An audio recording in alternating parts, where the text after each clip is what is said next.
Sollten Sie Fragen oder Wünsche haben, so können Sie uns gerne ansprechen. Der Flug heute Morgen nach Berlin dauert 40 Minuten. Besitzer einer Top-Bonus-Card bekommen für diesen airBerlin-Flug wertvolle Top-Bonus-Meilen für Freiflüge und Statusvorteile gut geschrieben. Good morning, ladies and gentlemen.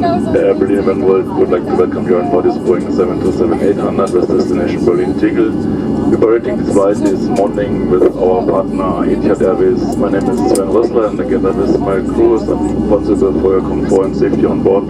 Our flight time this morning to Berlin will be 40 minutes. Meine Damen und Herren, ich darf Sie jetzt bitten, noch einmal zu überprüfen, dass Sie gut angeschnallt sind. Während des Sicherheitsvideos ist der Gebrauch von elektronischen Geräten nicht gestattet. Ladies and gentlemen, please fasten your seatbelt now. And pay close attention to our safety video. Please note that the use of electronic devices is not permitted during the safety instruction.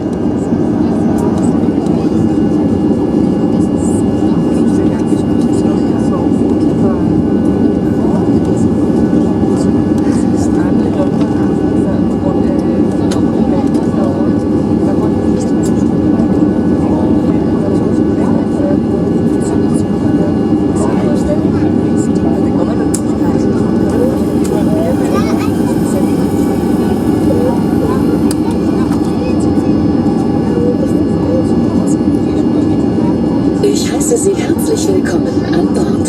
Vor dem Start werden wir Sie mit wichtigen Sicherheitsvorkehrungen vertraut machen. Dazu bitte ich Sie kurz um Ihre Aufmerksamkeit. Welcome on board. Before we take off, we want to make you aware of our important safety instructions. I would therefore like to ask for your full attention now. Bitte vergewissern Sie sich, dass Ihr leichtes Handgepäck in den oberen Ablagefächern verstaut ist. Schieben Sie bitte schweres Handgepäck unter Ihren Vordersitz. Einige Sitzreihen müssen wegen gesonderter Bestimmungen vom Gepäck freigehalten werden. Vor dem Start möchten wir Sie nun bitten, Ihre Sicherheitsgurte zu schließen sowie gut festzuziehen. Wir empfehlen Ihnen, den Gurt während Ihres gesamten Aufenthaltes geschlossen zu halten. Zum Öffnen heben Sie die Metallschnalle einfach nur an. Während des gesamten Aufenthaltes an Bord müssen Mobiltelefone ausgeschaltet bleiben oder sich im Flugmodus befinden. Schalten Sie bitte zur Startumleitung auch alle anderen elektronischen Geräte an. Funkverbindungen müssen zu jeder Zeit deaktiviert bleiben. Ihre Kabinenbesatzung informiert Sie gerne, welche elektronischen Geräte Sie an Bord benutzen dürfen. Falls wir Sie auffordern müssen, das Flugzeug schnell zu verlassen, verfügt diese Maschine über 8 Ausgänge. 2 im vorderen Bereich, 4 Notausstiegsfenster über den Tragflächen und 2 Türen im hinteren Bereich. Alle Ausgänge sind deutlich mit dem Wort Exit gekennzeichnet. Am Boden befindliche Lichtleisten leuchten im Notfall auf und weisen Ihnen den Weg zum nächstgelegenen Ausgang. Persönliches Handgepäck lassen Sie in jedem Fall in der Maschine zurück. Über aufblasbare Rutschen an den Türen oder über die gekennzeichneten Fluchtwege auf den Tragflächen verlassen Sie das Flugzeug in einem Notfall. Passagiere, die an einem Tragflächen-Notausgang sitzen, müssen diesen im Notfall öffnen. Bei einem Druckverlust fallen Sauerstoffmasken aus den Fächern über Ihnen. Ziehen Sie eine Maske zu sich heran und drücken Sie die Öffnung fest auf Mund und Nase. Atmen Sie ruhig weiter. Erst dann helfen Sie Mitreisenden. Wir möchten Sie nun mit dem Gebrauch der Schwimmweste vertraut machen. Sie befindet sich unter Ihrem Sitz. Auf Anweisung der Kabinenbesatzung nehmen Sie diese heraus. Ziehen Sie dann die Schwimmweste über Ihren Kopf und führen Sie das Band hinter den Rücken nach vorn. Stecken Sie die Schnalle in den Verschluss und ziehen Sie das Band fest. Bitte blasen Sie die Schwimmweste nicht im Flugzeug auf. Unmittelbar bevor Sie das Flugzeug verlassen, ziehen Sie an beiden roten Griffen, um die Weste aufzublasen. Sie hat 2 seitliche Mundstücke, die zum Hinzufügen sowie Ablassen von Luft dienen. Eine Signallampe leuchtet automatisch auf, sobald sie mit Wasser in Berührung kommt. Beachten Sie, dass an den Tragflächen-Notausgängen die Weste erst draußen aufgeblasen werden darf. Wir möchten Sie darauf hinweisen, dass Rauchen während des gesamten Aufenthaltes an Bord nicht gestattet ist. Alle Waschräume sind mit Rauchmeldern ausgestattet. Wir sind zum Start bereit. Bitte klappen Sie Ihre Tische hoch, bringen Sie Ihren Sitz in eine aufrechte Position und ziehen Sie Ihren Sitzgurt fest. Abschließend möchten wir Sie auf die Sicherheitskarte aufmerksam aufmerksam machen. Diese enthält wichtige Informationen über unsere Sicherheitsausrüstung. Vielen Dank für Ihre Aufmerksamkeit. Ich wünsche Ihnen einen angenehmen Aufenthalt an Bord. Thank you for your attention. I hope you have a very enjoyable flight.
Anschnallzeichen über Ihnen ausgeschaltet hat. Und wir empfehlen Ihnen auch während des gesamten Fluges locker angeschnallt zu bleiben. Ladies and gentlemen, please remain seated with your seatbelt fastened until the captain has switched off the fasten seatbelt signs above you, and we recommend to sit with your seatbelt loose fastened during the entire flight.